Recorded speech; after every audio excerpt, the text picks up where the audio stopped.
Obrigada, João, pelas informações. Bandeirantes 7 e 6. O presidente Lula foi pego de surpresa com o tom da mensagem, com as sobretaxas disparada nesta quarta-feira por Donald Trump. A avaliação interna é de que o conteúdo foi mais duro do que era esperado, já que houve ataques diretos ao governo e ao Supremo Tribunal Federal. Por isso, o chefe do executivo discutiu por telefone com o presidente da corte uma resposta à carta do republicano. O alinhamento com Luiz Roberto Barroso foi para que a reação se desse pelas vias política e diplomática. E que o STF, como instituição, não iria se manifestar. Mas em uma rede social, o ministro Flávio Dino escreveu que o Supremo protege a soberania nacional e a democracia e que atua nos termos da Constituição brasileira. Nos bastidores, não há nenhuma expectativa de mudança no julgamento da tentativa de golpe de Estado em que Jair Bolsonaro é réu. E a conclusão é de que qualquer tentativa de pressão, como a feita por Trump, é vista como violação da soberania e da independência do judiciário. Bandeirantes 7 e 8. Especialistas acreditam que a postura de Donald Trump pode ser uma tentativa de pressionar o governo brasileiro a acelerar um acordo comercial. As sobretaxas também vêm num momento em que o Brasil diverge dos Estados Unidos em questões geopolíticas, como as que envolvem os BRICS. Repórter Tiago Prudente. Desde o início da semana, Donald Trump tem feito ameaças de impor tarifas a países ligados ao BRICS. Na quarta-feira pela manhã, voltou a citar especificamente o Brasil. Horas depois veio o anúncio de tarifas em uma carta nas redes sociais. O professor de Direito Internacional, Manuel Nabais da Furriela, explica que a taxação era esperada, mas a forma que foi anunciada foi uma surpresa. Ela não surpreende em termos de aplicação de sobretaxas, porque o texto é praticamente o mesmo e a linha que foi utilizada em relação a outros estados, como, por exemplo, ao Japão e à Coreia do Sul.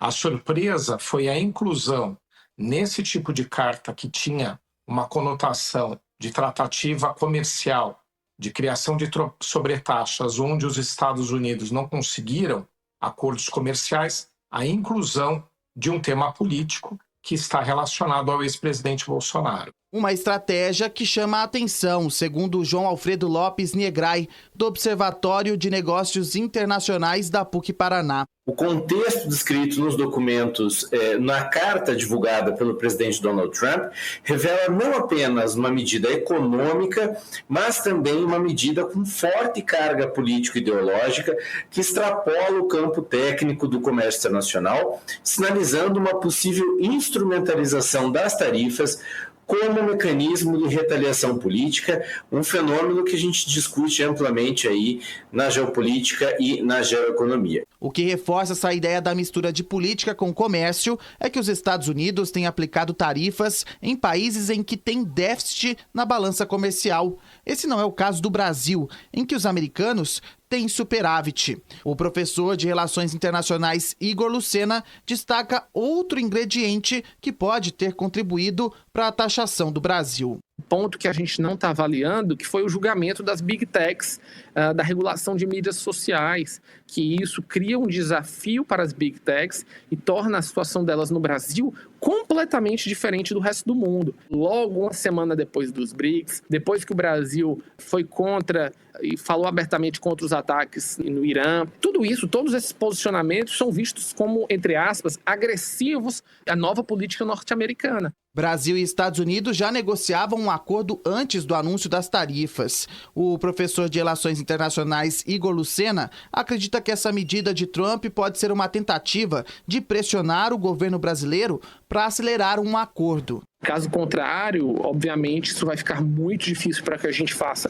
negócios nos Estados Unidos e nossos competidores, os países que produzem os mesmos produtos do Brasil, vão ganhar espaço, vão ganhar mercado e a gente deixa de ter competitividade. Quando a gente fala que os Estados Unidos compram nossos produtos, isso impacta a criação de empregos no Brasil, impacta o nosso próprio PIB. Mas um acordo pode se tornar impossível caso os Estados Unidos exijam intervenções em questões internas do Brasil, como destaca o professor de Direito Internacional, Manuel Nabais da Furriela. Não é necessário que efetivamente, para uma negociação de comércio com os Estados Unidos, haja uma negociação a respeito de decisões judiciais ou políticas aqui no Brasil.